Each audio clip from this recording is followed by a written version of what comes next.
E o Brasil que desafia a crise. O desemprego caiu ligeiramente em setembro, segundo o DIEESE. Mas o estudo da OCDE sobre a economia brasileira alerta: a realização de reformas é condição para que o país mantenha o sucesso. A organização prevê crescimento de menos de 4% no ano que vem. Nós vamos conversar sobre os cenários para o Brasil com o economista Cláudio Porto, da Macroplan Consultoria, nosso convidado. E nós vamos conversar com o economista Cláudio Porto, da Macroplan Consultoria. Oi, Cláudio. Muito bem-vindo, muito obrigado por ter aceito o nosso convite. Como vai? Tudo Dando bem? esse panorama geral aí da Europa, né, e desses conceitos que acabaram influenciando as bolsas. O que você achou? Primeiro, Cláudio, queria te perguntar sobre aquela opinião que a gente viu do professor de Harvard, que um calote para a Grécia seria até bom para o país. Seria bom para o continente também? Certamente não. Não, né? Não concordo. Já há uma série de estudos e simulações evidenciando que um default, um calote dessa natureza, ou até que poderia pôr em risco a união monetária, poderia levar a perdas, por exemplo, a Alemanha, em torno de 30% de PIB em um ano, né? Claro que é um cenário tanto exagerado, mas eu ainda acredito que o melhor caminho é o que se está tentando trilhar, né, que é um caminho de minimização de perdas, mas que elas são inevitáveis. Agora, o mínimo anúncio positivo aí já tem alguns reflexos, né, em relação ao que está sendo proposto aí na reunião de cúpula de hoje em Bruxelas, esse aumento do fundo, né, desconto maior dos títulos gregos. O que você acha disso? Você acredita no sucesso dessa reunião? Eu creio que há boas chances de fazer isso, porque é um problema, não é fácil de solucionar esse problema, não é? Menos pelo tamanho do problema grego, mas pela demora que houve por conta desse contágio, mas o caminho é esse mesmo. Provavelmente vai se aumentar ainda um pouco o desconto, né? Talvez passar de 60% para 70% ou algo assim, porque a situação é dramática, né? Mas ainda assim é o caminho de menor perda. Cláudio, fica aqui com a gente mais um pouquinho, a gente vai dar mais um panorama aí dos números do mercado financeiro agora aqui no Brasil. Bom, e eu volto a conversar então com o Cláudio Porto, da Macroplan Consultoria. Macroplan que foi além ainda, né? A gente vê o CDE fez essa previsão até daqui a 2 anos e a Macroplan fez uma previsão até mais ampla, até 2022. 22. E tem uma arte, eu trouxe uma arte aqui, vamos ver aqui no telão? Para você também já dar uma avaliada, isso, né? Luciano.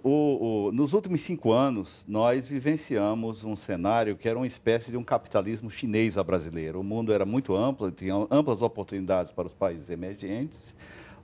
O Brasil tinha uma boa inserção externa, crescente e competitiva, especialmente no campo das commodities ou de alguns produtos de valor agregado, e um crescimento forte do PIB, entre 4% a 5% ao ano.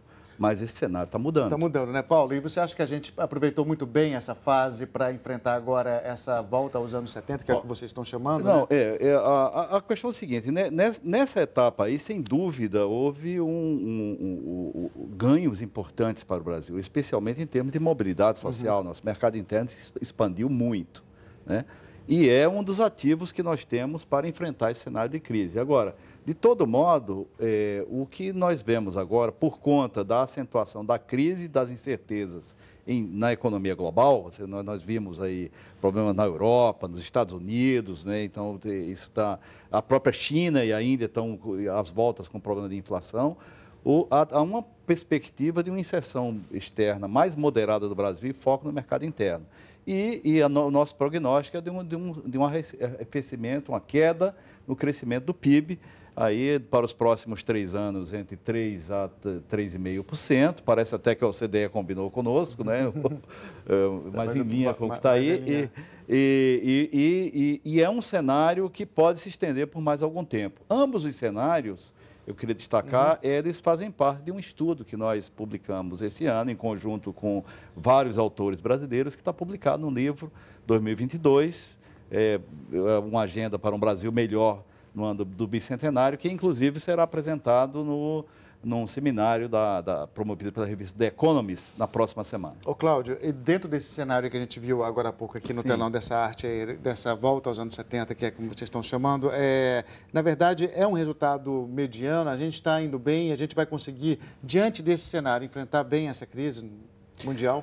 Olha, Luciano, seguinte, o Brasil, por conta de um conjunto de elementos aí, nós estamos sofrendo menos do que a maioria dos países avançados aí. Agora, infelizmente, é um ajuste eu diria assim, que não é um ajuste de melhor qualidade. Né? Nós ainda temos hoje, convivendo aqui, nós estamos começando a conviver com alguns apagões que podem dificultar a nossa trajetória. Você trouxe, né, esses apagões aqui no também, vamos São ver, 3 esses gargalos ao crescimento. Apagão de mão de obra. O apagão de mão de obra tá qualificada. Né? Apagão logístico e um apagão gerencial e institucional. Apagão de mão de obra qualificada. O Brasil é o segundo país do mundo segundo país em dificuldades para preenchimento de vagas com mão de obra qualificada do mundo. Nossa produtividade está estagnada, né, há 50 anos em comparação com a dos Estados Unidos. A nossa é de 19%, enquanto a da Coreia, nesse mesmo período, cresceu de 14% para 60%. O outro apagão é o apagão logístico. Nós vivemos isso no nosso dia a dia. Mas as empresas, que isso é custo, eu vou chamar assim, na veia, as empresas hoje, elas gastam cerca de 7,5% da sua receita líquida com logística, quase o dobro das americanas, que custam 4%. Quer dizer, tem toda uma estrutura que a gente precisa melhorar ainda, né, Cláudio? Há muita melhora a ser feita, não é? É muito trabalho, mas eu digo, é um problema bom, porque o Brasil tem saídas que podem levá-lo próximo a indicadores do primeiro mundo. Muito obrigado pela presença, ter aceito o nosso convite. Boa tarde para você. Boa tarde, obrigado.